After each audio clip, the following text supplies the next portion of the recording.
Parfait, alors nous allons commencer. Bonjour tout le monde, je m'appelle Corey Earl Morrow. Je veux souhaiter la bienvenue au webinaire d'aujourd'hui à tout le monde. C'est un honneur d'être le modérateur pour cette séance très importante.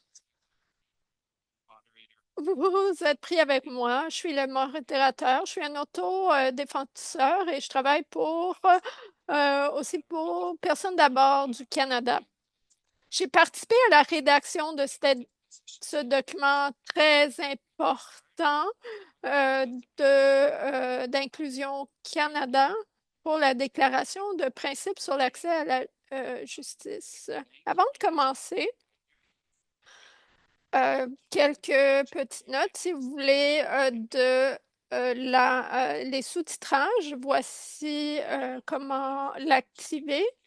Si vous voulez de l'interprétation simultanée vers le français, vous allez au bas de votre écran, Zoom, cliquez sur la flèche à côté du bouton Interprétation qui ressemble à un globe et sélectionnez Français. Si vous ne voulez pas entendre l'anglais moins fort, vous pouvez sélectionner Mute Original Audio.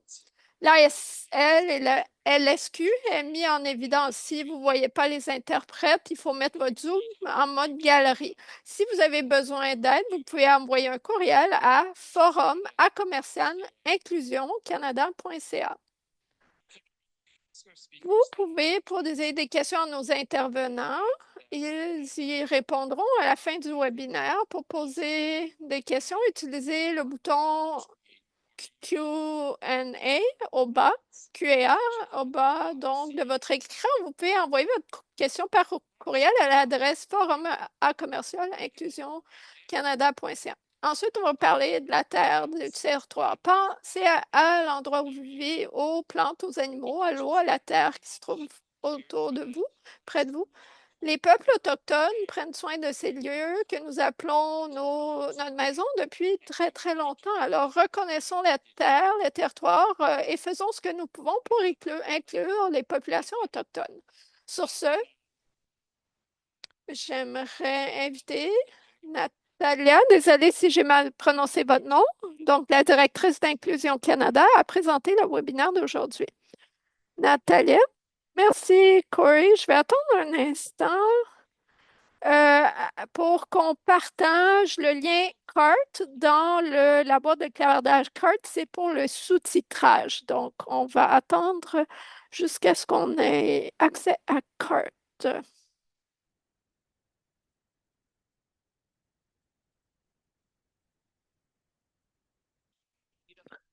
Fantastique. Je vois le lien CART dans la boîte de clavardage. Alors, on peut continuer.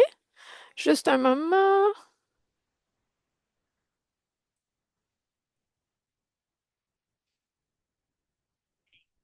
Alors, merci tout le monde de vous joindre à nous.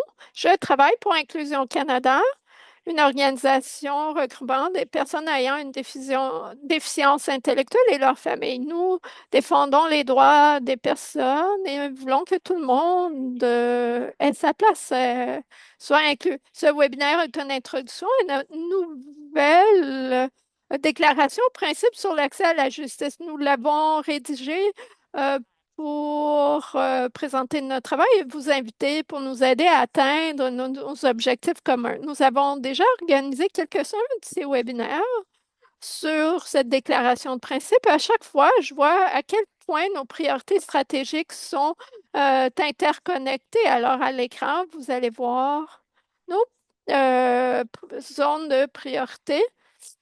Donc, c'est l'accès à la justice, la capacité juridique, l'accès aux soins de santé, à l'éducation et au logement inclusif, à la sécurité de revenus et à l'emploi.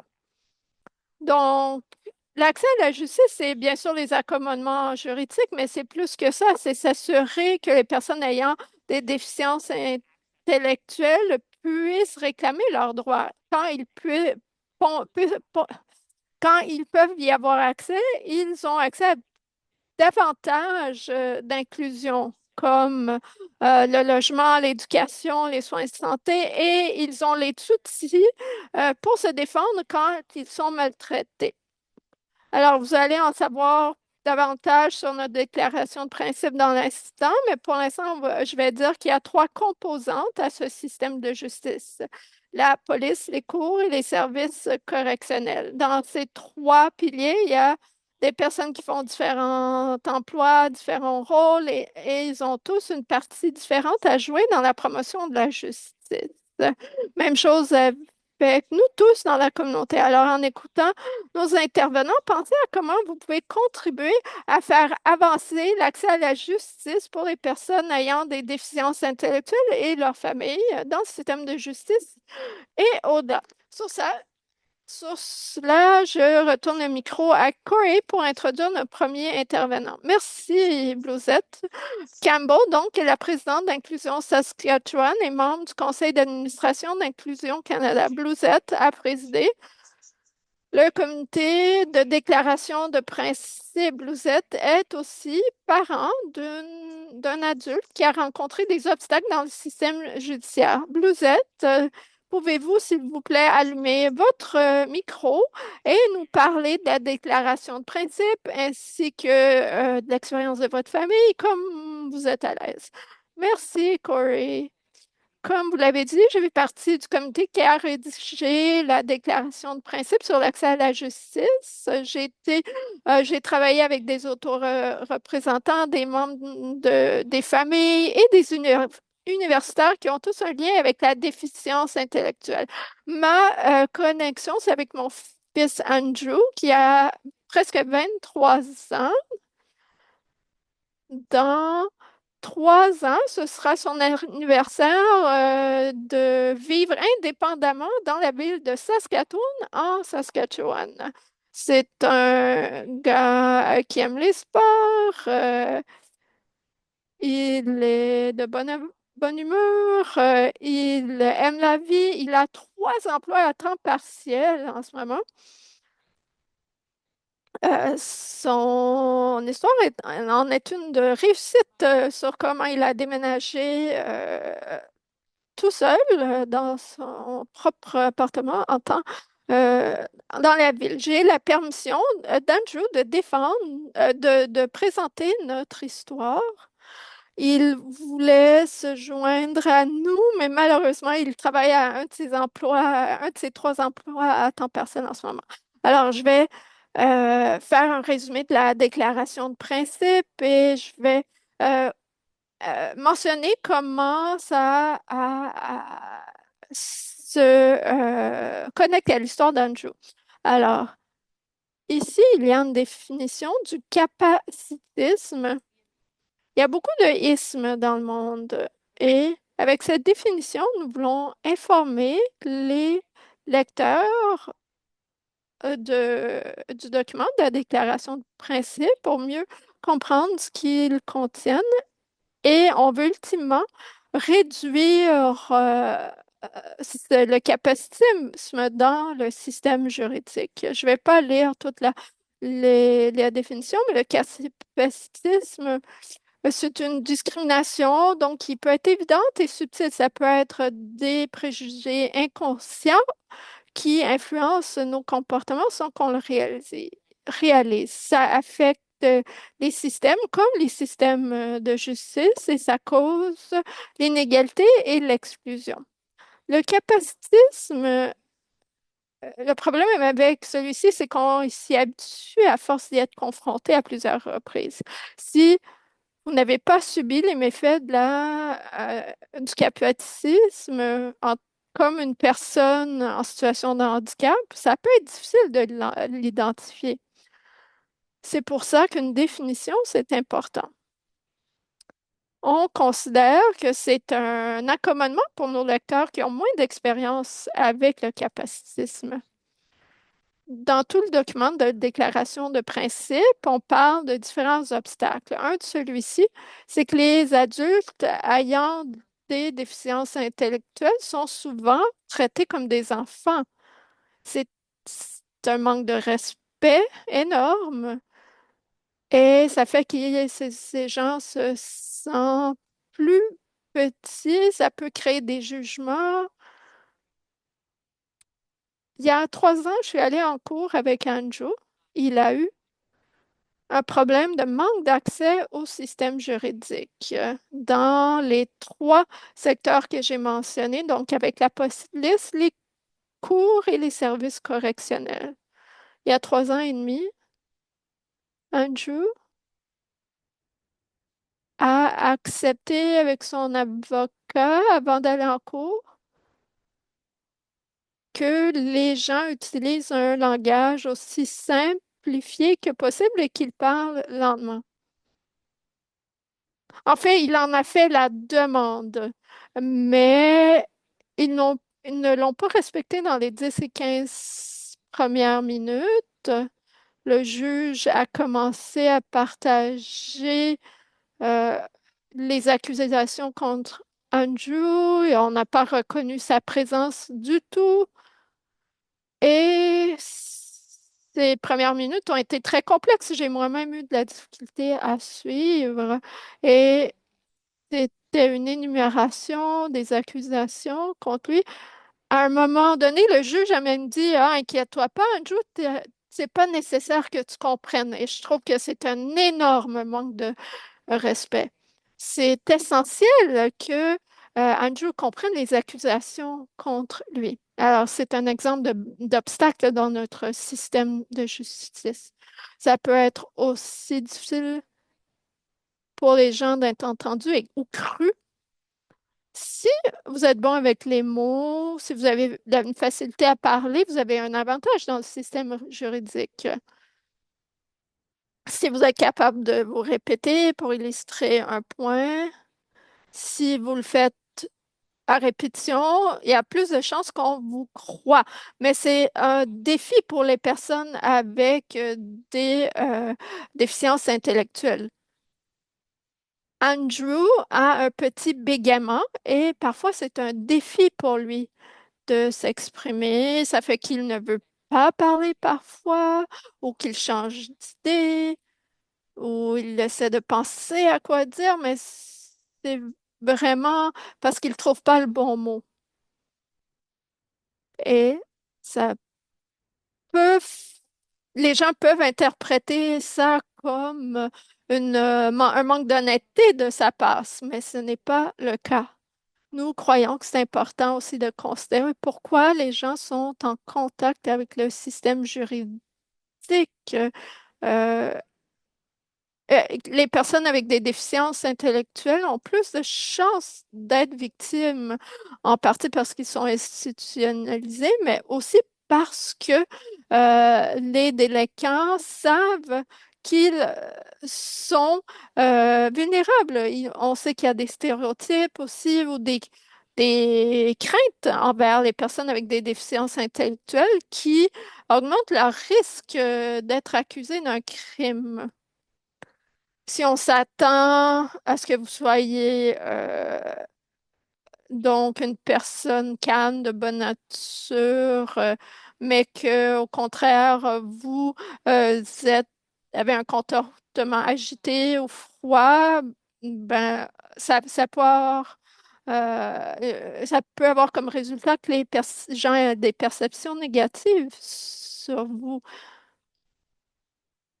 Mais cette difficulté à participer dans le système juridique, ce n'est pas causé par le fait que ces personnes aient des déficiences intellectuelles, mais parce qu'il y a de la discrimination et de l'exclusion dans le système juridique.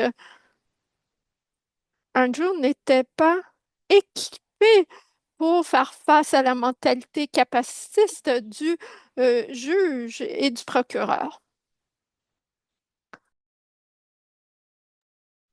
Le système doit changer pour accommoder davantage les gens. Il y a encore beaucoup de travail à faire.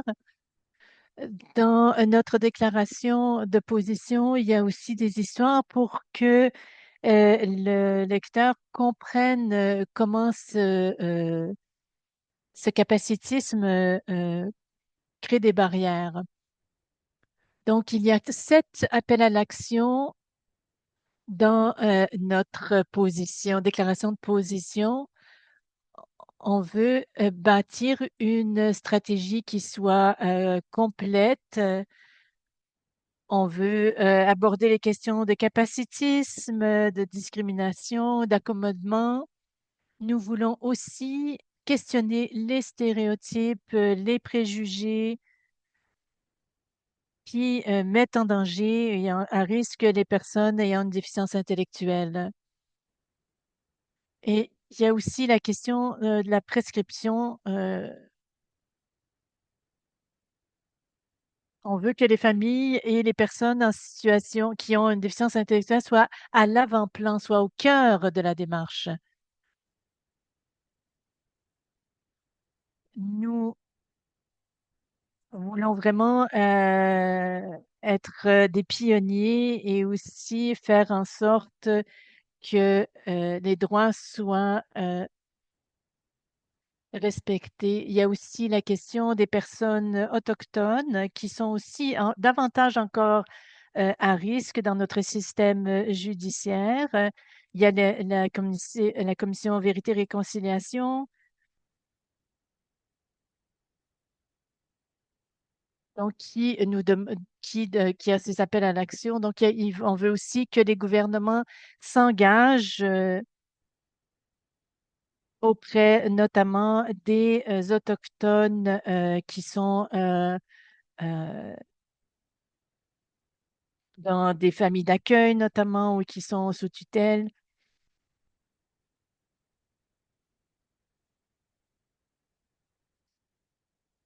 Mon fils Andrew, qui a été accusé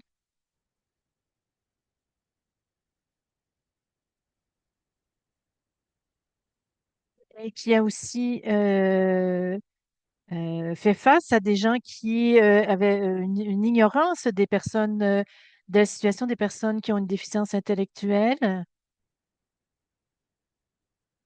Et on lui a aussi dit qu'il n'avait pas besoin de comprendre de quoi il était accusé. Donc, tout ça en soi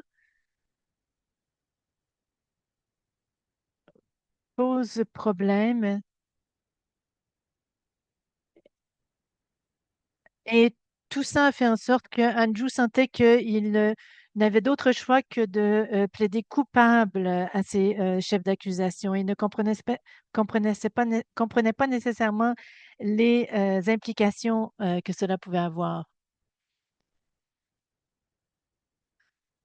Nous espérons qu'avec notre déclaration de position, avec nos histoires, nous pourrons euh, accélérer ces réformes et l'accès à la justice. Donc, je vous remercie et repasse la parole à Corey. Merci infiniment, Lisette, d'avoir partagé cette histoire avec nous.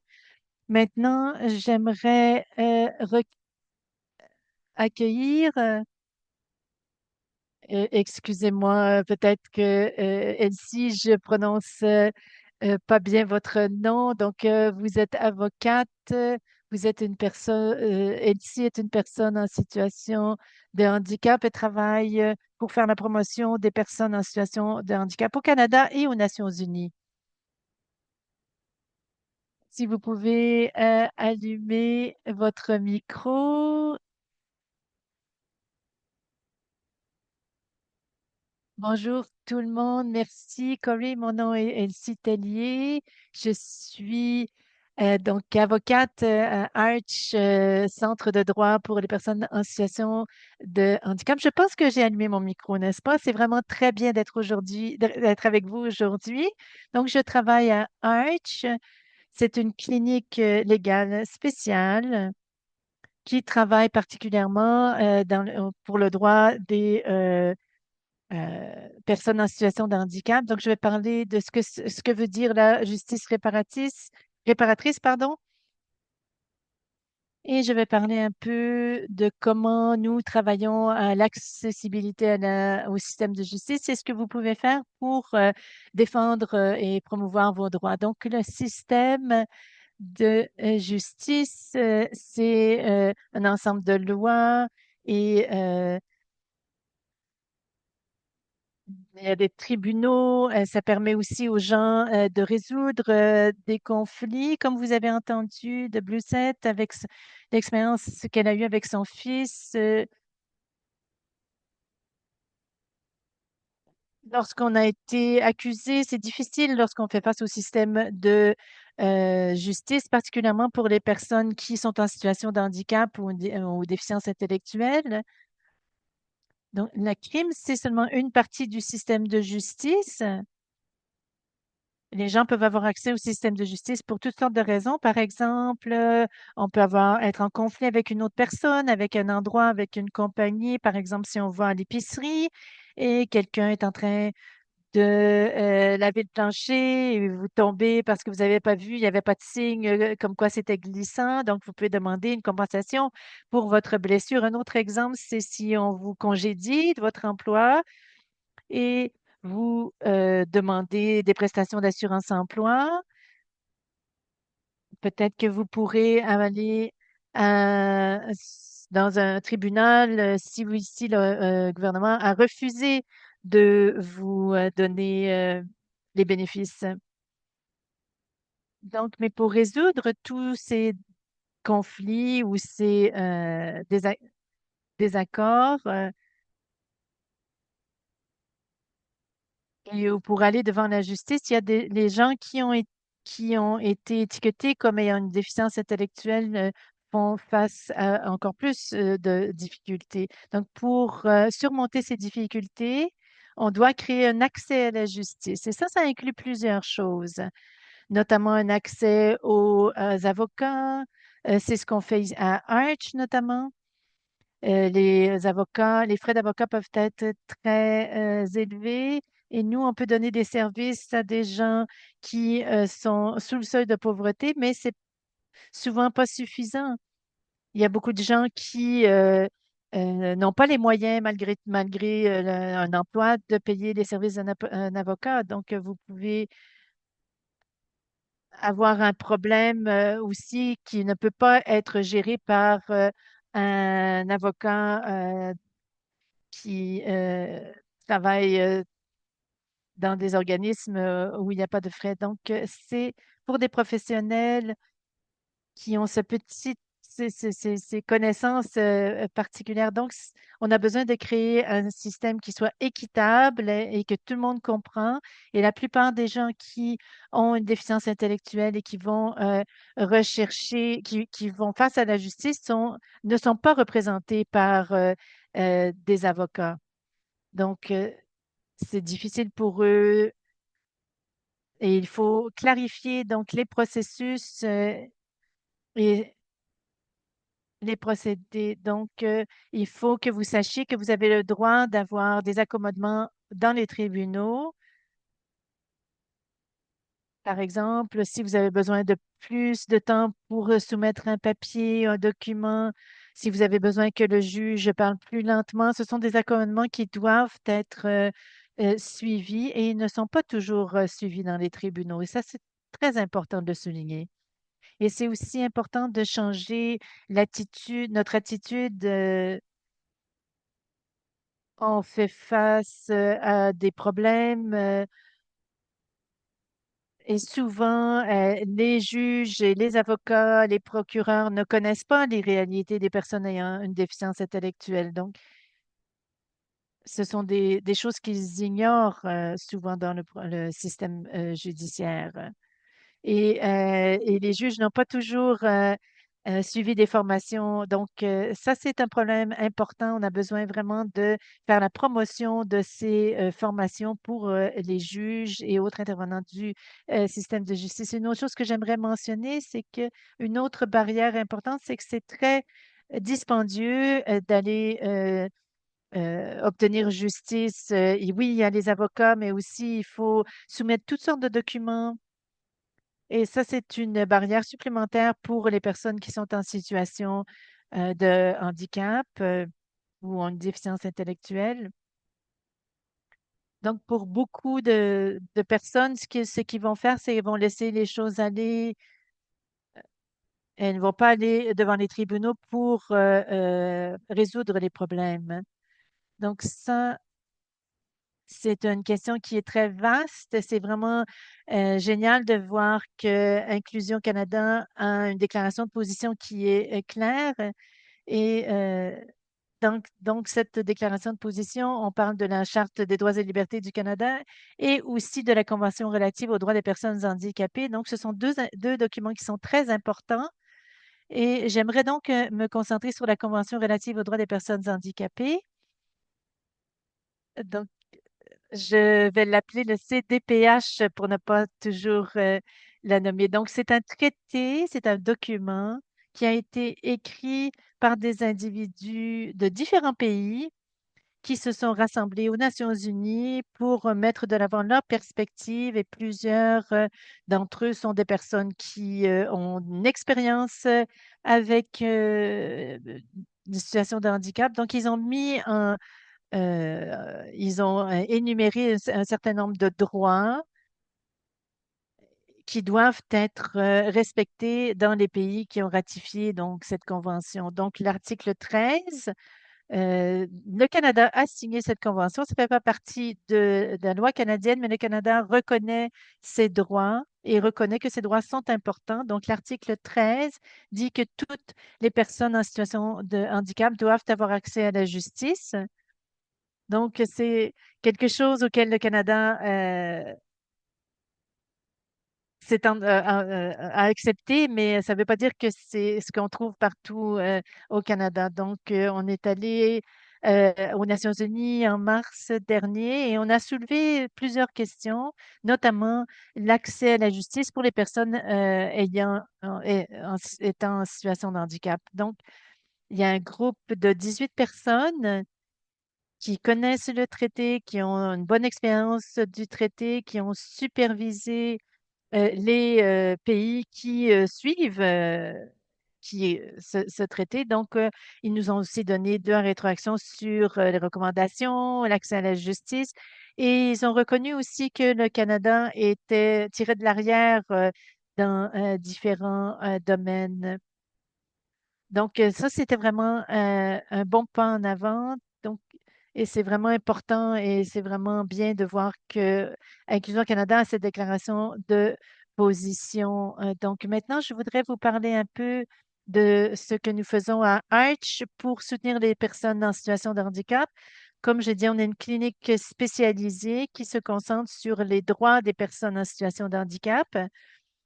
Donc, on leur donne la possibilité d'être représentés par des avocats.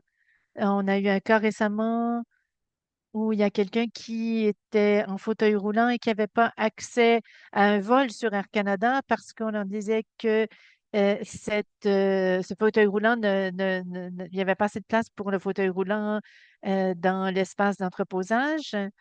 Mais on a finalement réussi à renverser cette décision parce que selon la loi, ils doivent accommoder la personne et parce que les gens en situation de handicap ont le droit d'avoir accès au transport comme les autres personnes. Nous, on ne fait pas de droit pénal, mais on gère plusieurs cas de droit d'accès à la justice et on travaille donc comme avocat. On travaille aussi sur un projet qui s'appelle Respecter les droits et c'est un projet avec des personnes qui s'auto-défendent, donc qui sont aussi en situation d'handicap. Elles travaillent ensemble pour parler de leurs droits et faire la promotion des changements dans les droits, donc inclure les personnes en situation de handicap. Donc, à Arch, nous sommes une ressource pour les gens, pour qu'ils en apprennent davantage sur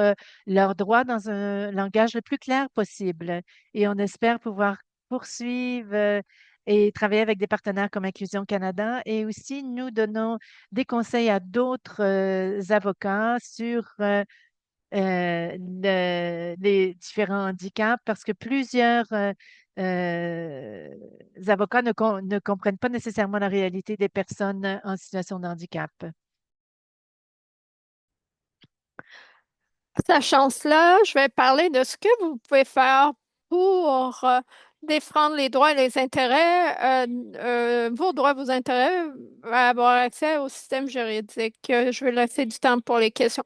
Alors, j'encourage tout le monde à regarder la déclaration de principe de Inclusion Canada, leur appel à l'action, mais c'est aussi important de comprendre vos propres droits. Donc, regardez les ressources disponibles d'Inclusion Canada et Arch et de regarder les lois, incluant les lois internationales sur les droits des personnes en situation de handicap, comme le CDPH, et de savoir ce que vous pouvez faire pour vous battre pour vos droits dans votre quotidien et euh, dans votre vie. Donc, si vous vivez un enjeu avec lequel on peut vous aider, vous pouvez nous contacter. Sinon, on a des services d'avocats,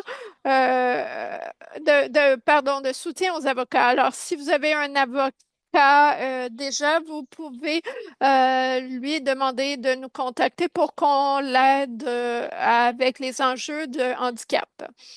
J'aimerais pouvoir vous dire qu'il y ait plus de ressources, mais en tant que personne travaillant sur l'accès du justice, je vous dis que nous travaillons pour vous fournir davantage de soutien dans les services juridiques pour les personnes en situation de handicap. Sur ce, je recède le micro à Corey. Alors, merci pour cette excellente information très importante. On va prendre les questions, mais je veux réitérer à quelle importance ce document de déclaration est important, à quel point l'accès à la justice est important. J'ai fait partie du comité qui a rédigé la version en langage simple.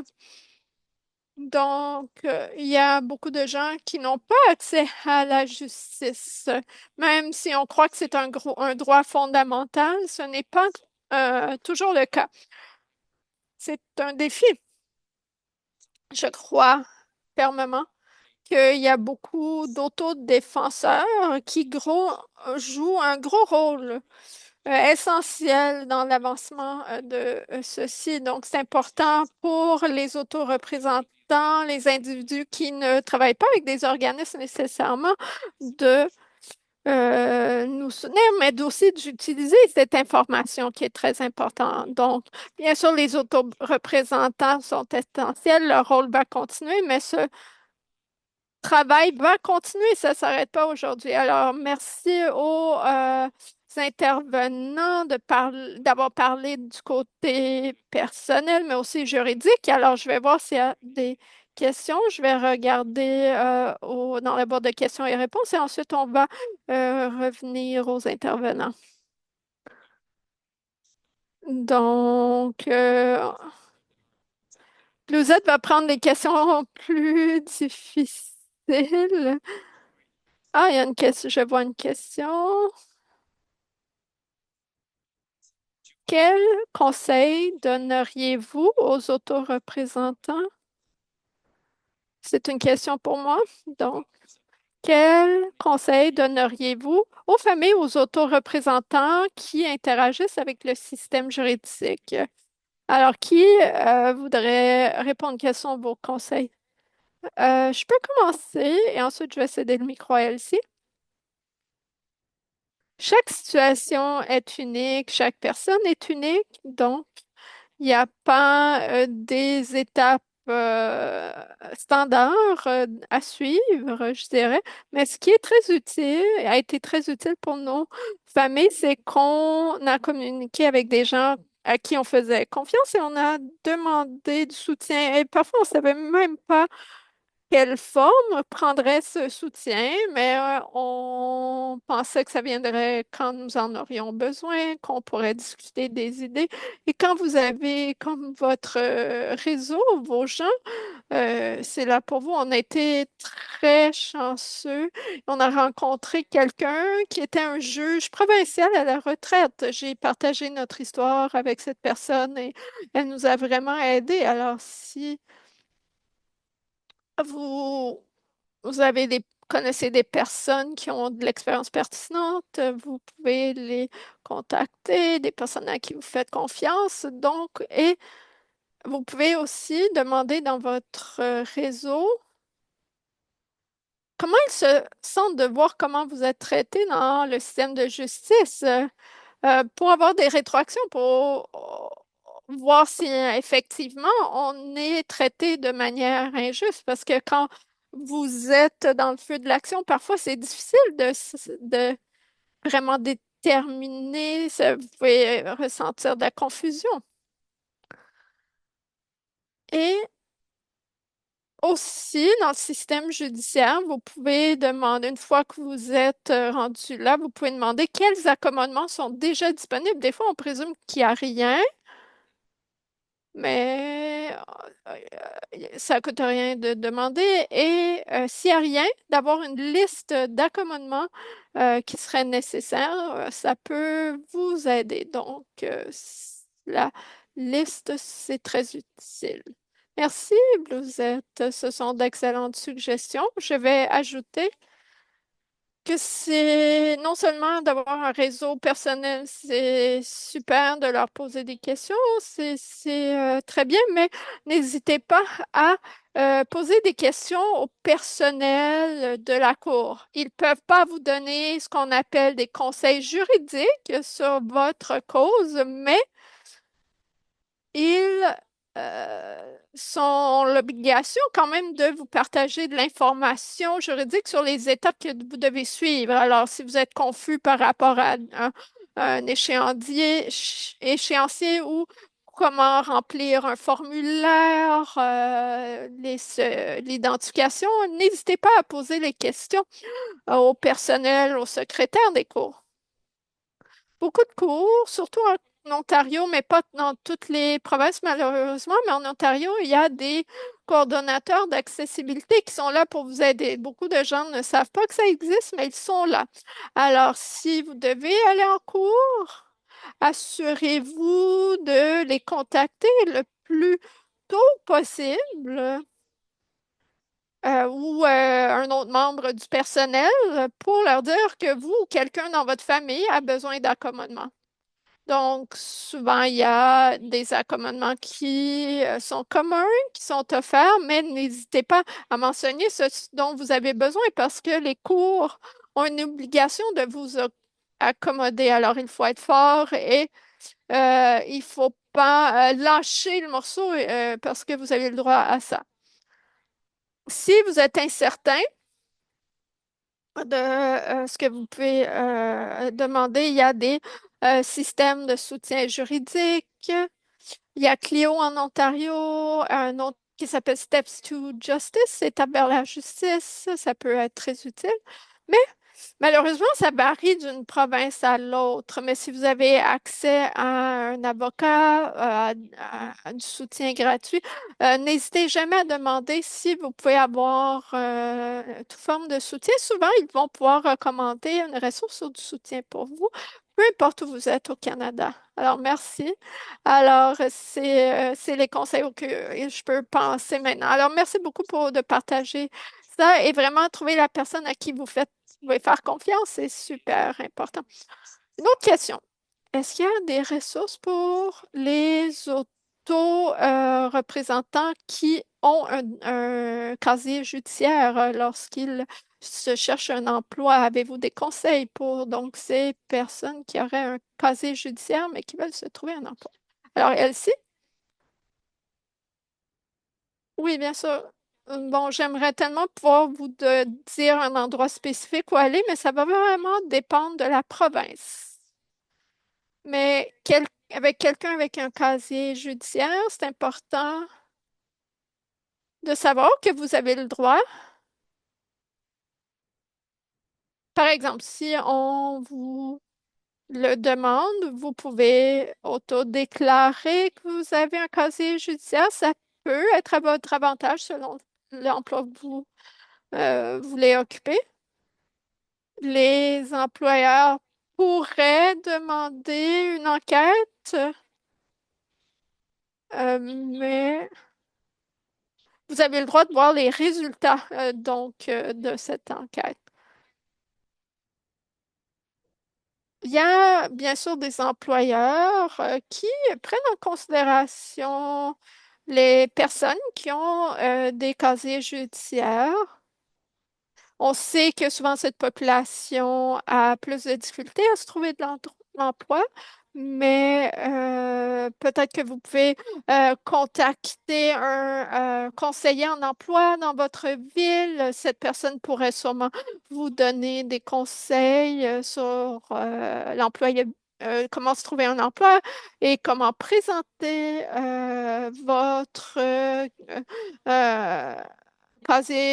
situation avec votre casier judiciaire lorsque vous contactez des employeurs. En général, l'honnêteté, c'est la meilleure approche, mais je parlerai à un expert en employabilité pour vous aider à vous soutenir, pour vous aider à construire, à bien rédiger votre CV et les centres qu'il y a dans votre communautaire pour ça. Alors, Elsie, vous avez parlé de votre travail aux Nations Unies et à l'accès à la justice au Canada, les instructions qui ont été données au Canada pour qu'on s'améliore. Est-ce qu'il y a des instructions disponibles en ligne? Et qu'est-ce qui est la suite de ce processus? Oui, on appelle ça les observations de conclusion. Donc, les observations finales après avoir écouté des soumissions de plusieurs organismes, d'avoir lu ce que des organismes comme Arch, Inclusion au Canada, le comité de l'ONU, donc ils ont partagé un document qui s'appelle Observations de conclusion qui sont publics, disponibles pour tout le monde. Je vais partager dans la boîte de clavardage un lien. Vous pouvez les lire. L'article 13 est dans ce document. Vous pouvez voir ce que ça dit sur l'accès à la justice. Les prochaines étapes, c'est plusieurs organismes qui travaillent sur la défense des droits et des intérêts. Alors, encore une fois, c'est des recommandations pour le Canada. Ils ne sont pas obligés tout de suite immédiatement de les transformer en loi et de s'y conformer, mais c'est vraiment un point de départ très fort pour le changement du système juridique canadien. Les organismes travaillent sur ça, je dirais, mais les autoreprésentants peuvent aussi les consulter quand ils ont des conversations avec leurs élus ou quand ils ont besoin de preuves dans le cadre d'un enjeu sur le qu'ils affrontent.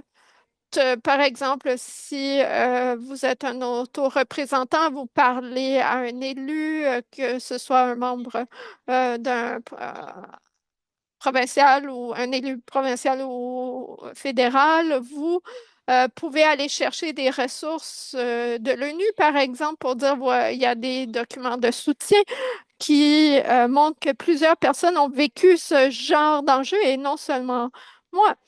Donc, c'est une composante de l'autoreprésentation qui peut nous aider. Et bien sûr, des organismes canadiens travaillent sur ça. Avant d'aller à Bluesette, qui, je vois, veut vraiment répondre à une autre question, je vais vous demander autre chose sur Arch. Je sais que Arch, c'est seulement en Ontario, mais est-ce que ça va au-delà de l'Ontario? Et sinon, avez-vous des partenaires avec qui vous travaillez? Oui, nous travaillons seulement en Ontario et nous travaillons sur des cas qui sont spécifiques. Donc, on peut seulement aider les gens qui résident en Ontario. C'est sûr qu'en termes de défense des droits, on va à l'extérieur, on travaille à l'extérieur de l'Ontario aussi. Si vous nous appelez, on peut travailler seulement pour des gens qui sont en Ontario, mais on connaît des avocats qui travaillent dans différentes provinces, notamment au Manitoba, par exemple. Il y a aussi la clinique en Colombie-Britannique, la clinique juridique. Si vous avez des problèmes, vous pouvez nous appeler et on peut vous référer à une autre clinique qui est située ailleurs en Ontario, si jamais, ailleurs au Canada, si jamais vous n'êtes pas en Ontario. Donc, il y a d'autres personnes dans les autres provinces si vous avez besoin. Merci beaucoup. Oui, Blusette, je pense qu'il y a encore beaucoup de travail à faire. Et les questions qu'on se pose souvent, c'est on commence où? Par quoi on commence pour faire avancer les choses? Premièrement,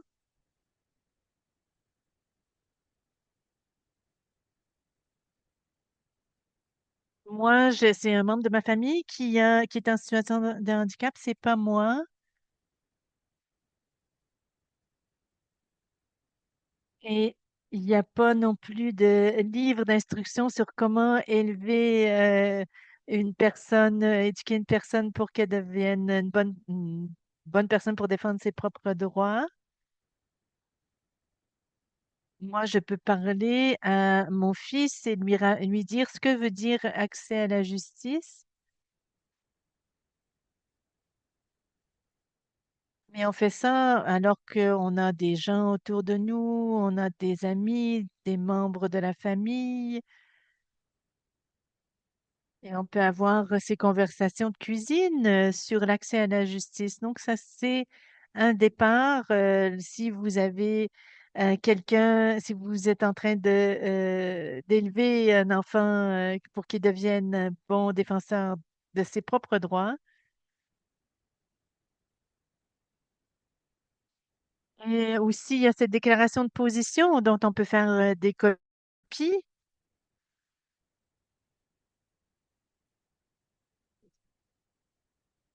Donc, je pense que tout ça, ça aide à démarrer la conversation. Je pense que c'est le début. Il y a beaucoup d'autres choses que je pourrais dire dans notre communauté.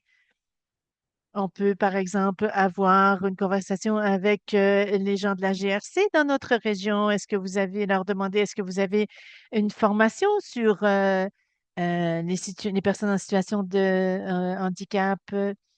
Il y a des préoccupations dans la communauté. Donc, si ça vous intéresse vraiment, il y a beaucoup d'endroits où vous pouvez agir.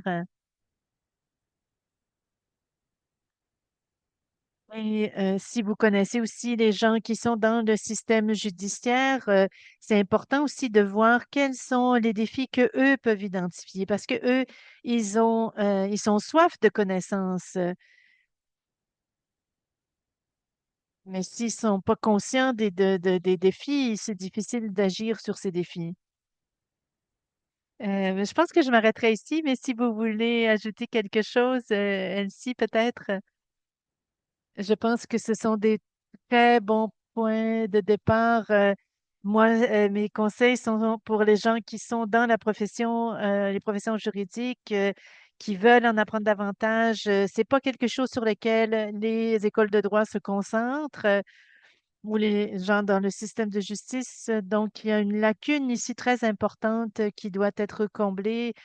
Il y a les gens qui donc défendent leurs propres intérêts. Et comme lui, si je peux me permettre, il y a l'intersection de capacité d'accès à la justice, de la mentalité. Donc, c'est comme une partie de ping-pong entre les deux, finalement. Oui, tout à fait. Et merci infiniment d'avoir partagé cela avec nous. Donc, comment on peut relier ça au portrait plus global? Oui. Ainsi, quel conseil donneriez-vous aux membres du système de justice qui veulent s'améliorer? Je dirais aller chercher de la formation et de l'information sur les personnes en situation de handicap. Euh, Il devrait aussi regarder quelles sont les normes. On a des normes qui seront créées, des lignes directrices, et des ressources au Canada sur comment les tribunaux peuvent être plus accessibles aux personnes qui sont en situation de handicap. Donc, je pense que c'est important d'écouter les gens qui sont en situation de handicap. Et souvent, les gens pensent qu'ils n'ont pas de préjugés, mais souvent, ils sont imprégnés, ils sont intégrés dans le système de justice. Donc, si on sensibilise les gens. Donc, c'est quelque chose qui est important, particulièrement pour euh, les gens qui ont eu des expériences dans le système de justice. Souvent, les gens vont arriver aussi, ils ont beaucoup de préjugés ou d'idées fausses sur ce qu'ils peuvent faire, peuvent pas faire. Donc, c'est vraiment important de réfléchir et aussi d'entrer en contact avec les différentes communautés de personnes en situation de handicap pour en apprendre davantage sur la réalité. Est-ce que je pourrais ajouter quelque chose, Corey, à cela? Ah oui, j'avais oublié d'allumer mon micro. Oui, allez-y, Lucette. Moi, une de mes expériences avec Andrew, parfois, il fallait vraiment que je me retienne pour pas me lever pour dire je m'objecte. Ma plus grande crainte après ça, c'était la vision d'Andrew du système de justice et ça va être difficile à changer, d'avoir des conversations avec lui, mais aussi le procureur de la couronne et le juge qui étaient là. J'ai l'impression qu'ils sont sortis de là en se disant on a bien travaillé, mais il n'y avait aucune manière pour nous de donner une rétroaction et de leur dire non, vous avez ici fauté, vous avez manqué. Il y avait beaucoup de un grand manque de respect, mais ils étaient même pas conscients de cela. Et il n'y avait aucun espace pour moi où je pouvais dire non, il y a eu un problème ici. Et alors on parle de sensibilisation, d'éducation. Il y a des familles qui doivent pouvoir dire non, vous devez me respecter. Il y a la GRC, les juges, les policiers, tout le monde doit comprendre les choses qui manquent de respect qui sont faites. C'est tellement important. Merci beaucoup.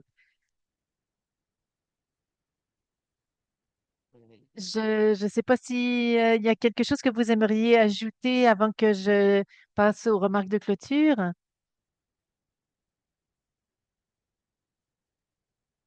Oui, j'aimerais dire, pour conclure, que pour les familles ou les individus qui ont une déficience intellectuelle, les gens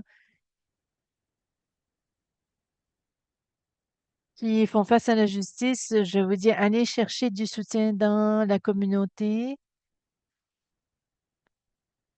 Parce que si on passe au travers de ça tout seul, c'est extrêmement difficile. Donc, aller chercher du soutien dans la communauté parce que sinon, ça peut être vraiment très difficile. Ça, c'est mon expérience personnelle. Et plus tôt vous pourrez être en contact avec des gens, ça sera jamais facile pour autant. Le système de justice n'est pas là pour faciliter les choses, mais de trouver ces soutiens dans la communauté. Euh, Même si vous voulez protéger votre histoire, ça, je respecte cela, mais allez quand même chercher du soutien. J'espère que vous pourrez faire cela si vous faites face à ces situations. Merci beaucoup. Et Elsie, oui, j'aimerais terminer avec un rappel pour les familles et les gens qui se autoreprésentent. Allez chercher de l'information, éduquez-vous, allez chercher l'information sur les droits, vos droits. Et si vous faites face au système de justice, rappelez-vous que vous avez droit à des accommodements et avoir un accès égal et équitable au système de justice et euh, utilisez toutes les occasions que vous avez pour faire part de vos besoins aux employés qui travaillent dans le système de justice. Merci beaucoup. Et moi, j'aimerais parler à ceux qui s'auto-représentent. N'abandonnez jamais. L'accès à la justice, c'est tellement important. Et parfois, on a l'impression que ça va nulle part. On peut se sentir très, très seul, mais n'abandonnez jamais. Euh, il faut se battre pour ses droits fondamentaux et vous méritez d'avoir un accès le même accès à la justice, au système de justice. Soyez audacieux, soyez courageux, posez des questions difficiles parce que vous avez toutes tous les mêmes droits que les gens qui n'ont pas qui sont pas en situation de handicap. Donc, allez chercher aussi de l'information, apprenez de vos erreurs et sachez que vous allez, pour les organisations aussi et ceux qui soutiennent, peut-être que on n'est pas toujours d'accord sur les problèmes et les enjeux, mais l'accès à la justice ne devrait pas être agréable ou désagréable. Il faut s'assurer que tout le monde a les mêmes droits et que ces droits et cet accès à la justice est respecté. Donc, appelez les gens, soutenez-les, n'ayez jamais peur de soutenir quelqu'un. Donc, à Inclusion Canada, continuez avec ce travail si important que vous faites. On continue la conversation. Et les gens nous demandent en fait d'en faire encore plus. Ça nous donne de l'énergie et on veut s'assurer pour les générations futures aussi, on veut être dans un monde où tout le monde a un accès complet à la justice. En fait, ça nous donne de l'énergie pour continuer notre travail.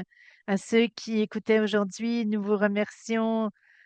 Et nous savons qu'une journée d'été comme ça, particulièrement en juillet, c'est merci aux interprètes aussi pour votre travail aujourd'hui. Merci d'être ici aujourd'hui et à tous les employés qui ont travaillé en coulisses, à Bluecette, à Elsie, merci pour votre sincérité.